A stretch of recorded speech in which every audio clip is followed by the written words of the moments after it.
Realism and idealism are the beliefs, on the one hand, that there is real stuff out there, ultimately real stuff out there, and no minds, because minds are just stuff out there. That's realism. Or on the other hand, idealism, that there's no stuff out there, there's only minds making impression of stuff out there. Let's note, those are the senses of realism and idealism we're dealing with in this video. Mistakes we make in thinking. Number 4. We're not talking about realism in the sense of facing up to things, nor are we talking about idealism in the sense of having a vision for how things might be in the future. We're talking about those philosophical meanings of the terms realism and idealism, even though those philosophical meanings do have very important practical implications. That's why I think they're mistakes we make in thinking. They're not just philosophical positions that you might choose almost at random. Let's explain why that might be the case, why realism and idealism are mistakes we make in thinking. Let's think first of all about our experience. So what we actually experience is interdependent collections of qualities, whatever it is we're looking at. So supposing we're looking at a monument, say, as in this picture. That monument is, well, there's presumably something there. There's this stone structure, and there's an environment, there's a mountain behind it, there's a lake, and there's grass and trees and so on, as far as we know. But the way in which we perceive those things depends on us, on the perspective we see them from, on the colours that we can apprehend and the forms we can apprehend through our eyes, for our expectations of what we're looking for. If we didn't know that was a monument or a tower or something of that kind, then we'd categorise it in a different way. Our categorisations and our expectations and our attention also determine what we experience. So what we experience is interdependent with us, as well, of course, as being interdependent in itself. So each element of that scene depends on the other elements. It's not going to be precisely the same without the other elements. For example, the light in the sky determines how you see the monument. The monument itself is not independent of the light in the sky. So given that interdependence and that uncertainty that goes with the interdependence about how things actually are, we need to avoid two extremes of response to the objects that we perceive in the world and indeed in ourselves. Those two extreme dogmatic responses to uncertainty and interdependence are realism and idealism. So the realist assumes, on the basis of this uncertain interdependent experience, that there must be something really ultimately there.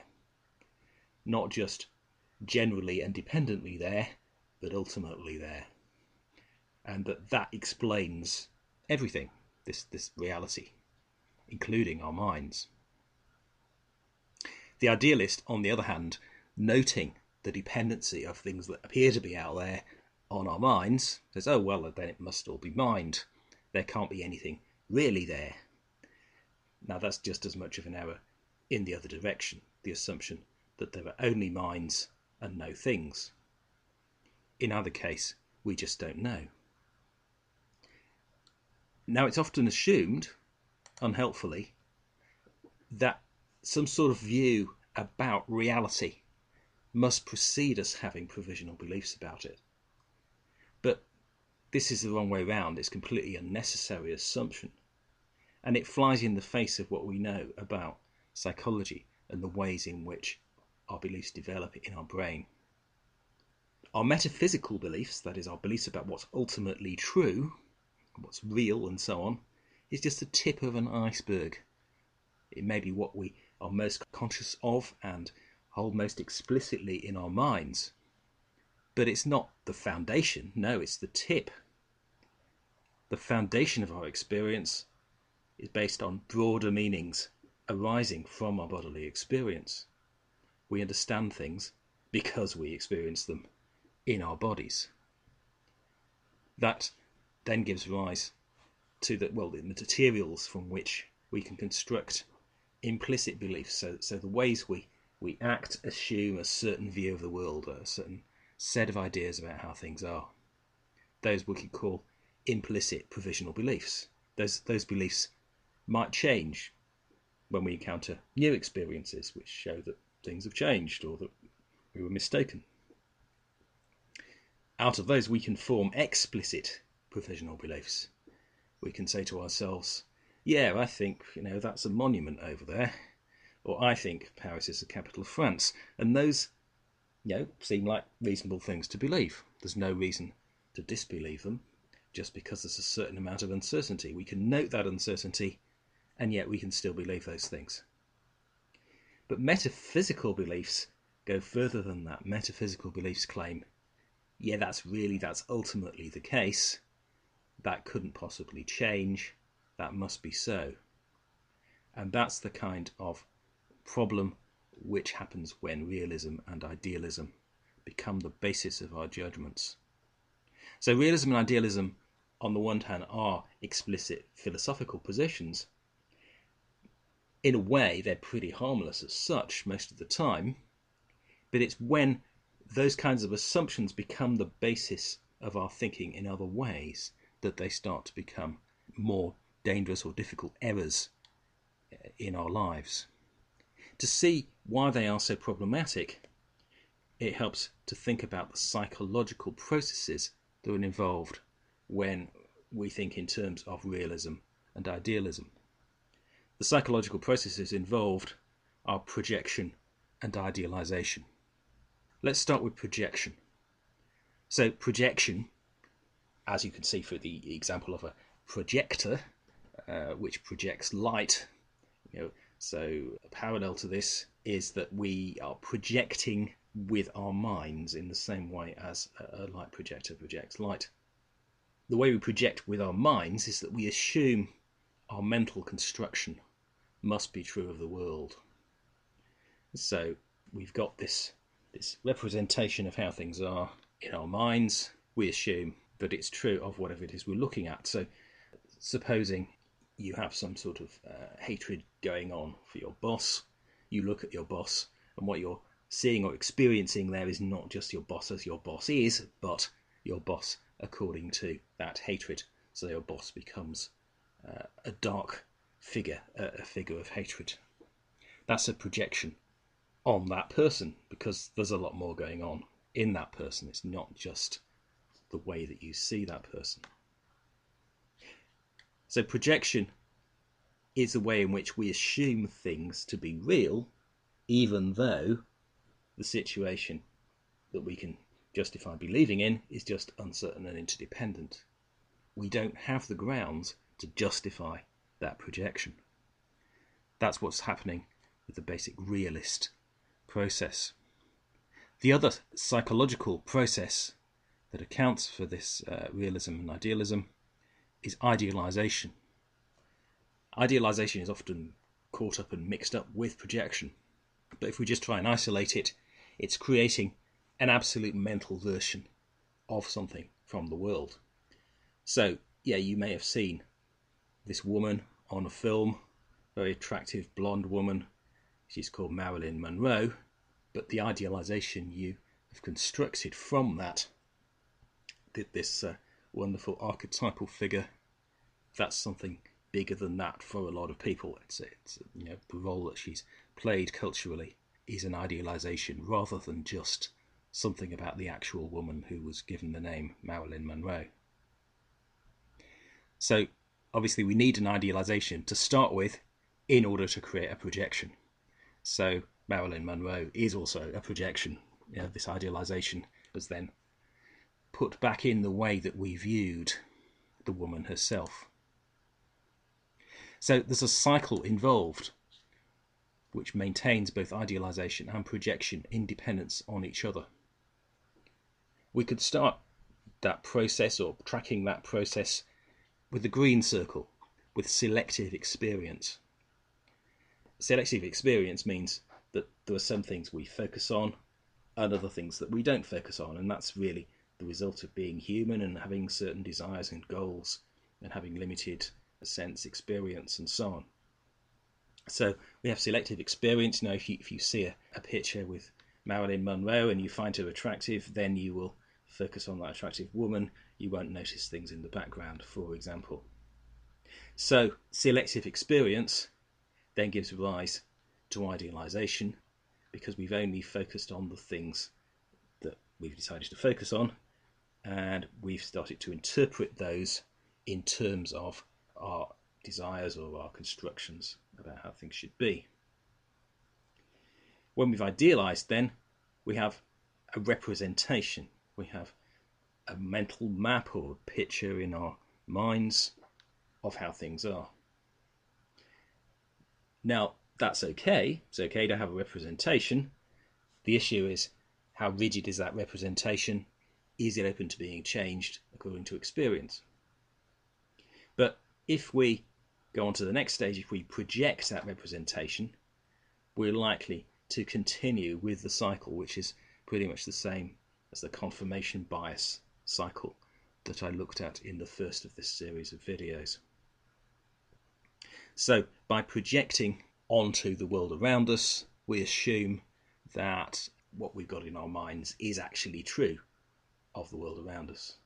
And because we make those assumptions, our experience continues to be selective. We don't actually become aware of, well, for example, the nice side of the boss that you're thinking is wicked. There are ways out of that cycle, and perhaps this diagram of an arrow with various stages can show how we can break out of that cycle. So we can widen our attention in the first place. For example, the practice of meditation, or just recollecting the situation we're in and our whole experience, our wider experience, might help with that. So we might become aware of information or of emotions that we weren't previously aware of. If we can widen our attention in that way, that can help to create a wider range of ideas to draw on, because we've noticed other things going on, yes? So perhaps we've noticed Marilyn Monroe's insecurity as well as her beauty. If we have a wider range of ideas, then our representations, our pictures, our ideas of what's going on can become more provisional. So we realise that one belief we might have about things can be set off and compared with another one, rather than just dwelling, for example, on Marilyn Monroe as this amazing figure fulfilling all our fantasies. We could also recognise, well, there's another story here, there's another side to her going on. So our view of her as this fantasy figure may become a little more provisional. If we can have more provisional representations, then we become able to distinguish between the objects and the beliefs we have about them. We realise, that there probably is, as far as we know, something out there, but the beliefs that we have about it are not exactly the same as the object. So if you can make that distinction, that involves accepting the ambiguity between the real and the ideal, recognising that the beliefs you have are never going to match up with the real. So you've got no justification for realism about anything. You don't know what it's actually like, or even that it actually exists. Similarly, you've got no justification for idealism about anything. It's not necessarily just a figment of your imagination. Of course it may be, but there may very well be something out there which is justifying that view of it. So somewhere in that ambiguous zone, that sort of messy middle, we find justifiable beliefs, provisional beliefs about what we experience. So realism and idealism are not helpful assumptions to have when we're trying to come to terms with our experience and treat it provisionally. There are other kinds of metaphysical views also which fall into the same kinds of traps. So dualism and monism are further sets of metaphysical views which just provide new variations on the same kinds of assumptions. You can think of idealism as the belief that the mind and the mental world are real, but objects in the physical world are illusory. Realism, or materialism, on the other hand, is the belief that objects and the physical world are real, while mind and mental world are illusory. Dualism is a variant on all that because it will claim that both sides are real. So the mind and the mental world are real, whereas objects and the physical world are also real. They are real in rather different ways, though. So philosophers like Descartes particularly have a view that's known as a dualistic view, believing that there is a real mind that we can know about, perhaps by looking inside ourselves, but there's also a real world out there, which perhaps is guaranteed, well, in Descartes' case, he believed it was guaranteed by God to be real. The fourth alternative is the monist view. In monism, the distinction between mental and physical is questioned. So that is a step forward in some ways, but it's believed that the distinction between them is illusory, and that ultimately they're all real. So if we could see through that illusion, we would find out what's real. So although that questions some aspects of dualism and idealism and realism, monism doesn't quite get there, because monism is still trying to find a metaphysical explanation for the world around us, rather than giving up that whole process of projection and the over-certainty that tries to justify that projection. So this kind of need to avoid realism and idealism can also be applied in all sorts of ways. In fact, it can be related to pretty much every other cognitive bias and fallacy. There's some element in all of them about being over-certain or over-interpreting our experience in relation to the world, or sometimes in relation to ourselves and our own minds. Another example of how this applies in more relative circumstances is over-generalisation and stereotyping. So if you've got limited observations of a certain category, perhaps of people or things, and you stereotype them or you overgeneralise, then you absolutise your judgments about what's real about them, about their real qualities. The example here is an overgeneralisation, a stereotyping generalisation about working class people. So perhaps you meet one working class man who's called Fred. Fred smokes, and Fred is working class. So, of course, you could reasonably conclude from this, it's quite likely that some working class people smoke. At least Fred does, and probably he represents other people like him who may, in similar circumstances, also smoke. That will be a reasonable generalisation. But if you absolutise that into a stereotype, then you're going far beyond that. You're making realist assumptions about what it is that you're interpreting from this. So Fred smokes, and Fred is working class. If you conclude that all working class people smoke, you've stumbled into what may be an explicit or maybe just an implicit assumption, a wrong assumption about that whole category of working class people, of course some of which don't smoke. Another example of, in this case, a fallacy, another kind of cognitive error, which is related to idealism and realism, is the straw man. So the straw man is a moving argument, an illicit moving argument, which involves projecting your own view onto someone else's argument.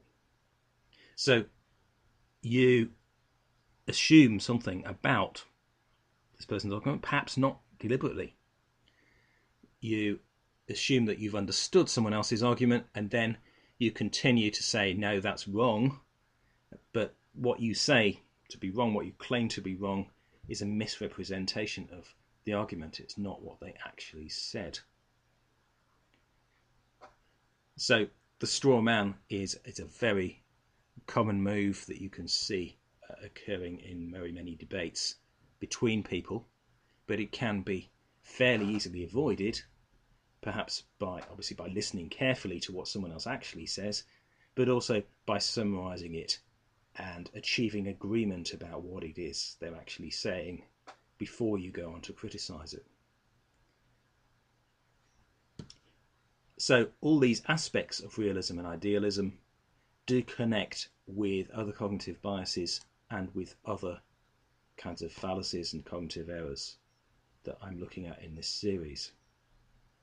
So far in this series, I've looked at confirmation bias, and I've also looked in the third video at appeals to groups. Together with realism and idealism, these all contribute to absolutisation.